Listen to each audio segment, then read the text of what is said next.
The book is really about the American dream, but a lot of people don't know that the American dream was a corporate dream. That is, was corporations that really created the American dream in collaboration with government and business regulation. And so I wanted to tell that story because the American dream is really, a lot of people are concerned that we're losing the American dream now. So I thought this was a good time to tell that story.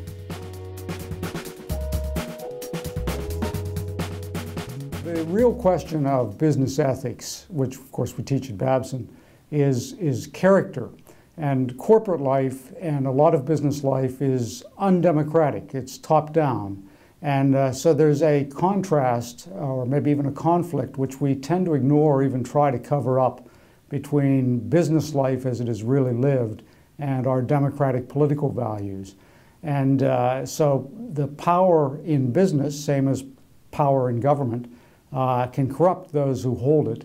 And so the real question of business ethics is maintaining character against the various temptations of power.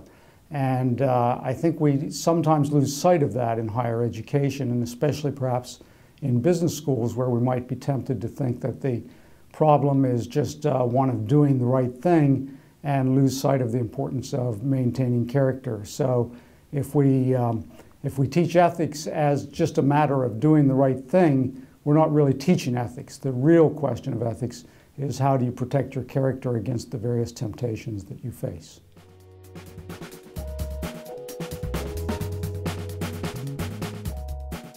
The big emphasis today, of course, is on corporate social responsibility and social entrepreneurship.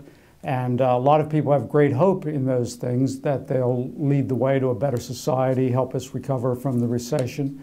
And while those are great things and should not be underestimated, they had a historical parallel in the Great Depression, when there was enormous hope that business would lead the way out of the Depression.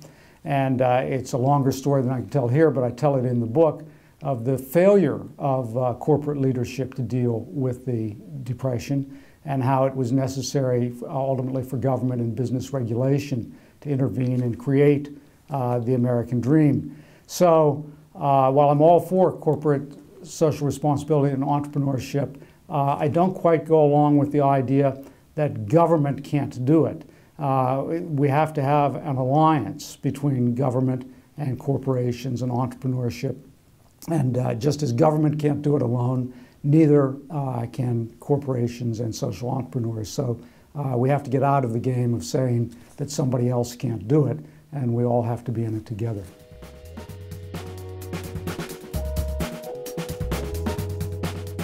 Well, of course, both are very powerful, and their power is dangerous.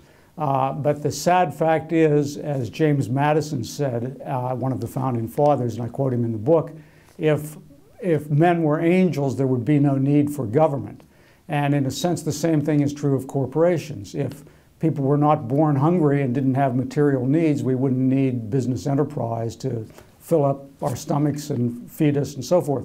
So both are necessary, both are dangerous. There is a difference, though, that we pay a lot of attention to government because our democratic political ideology has taught us about the dangers of big government. We tend not to think so much about the dangers of big corporations as we do about big government. And so I wrote the book partly to tell the story of their interplay and to suggest that just as we are appropriately skeptical of government, we also need to be appropriately skeptical of corporate power. At the same time, of course, as when we see corporations doing good things, companies with good business practices, we should reward them. But at the same time, just as we maintain our suspicion of government, we should do the same thing in regard to corporations.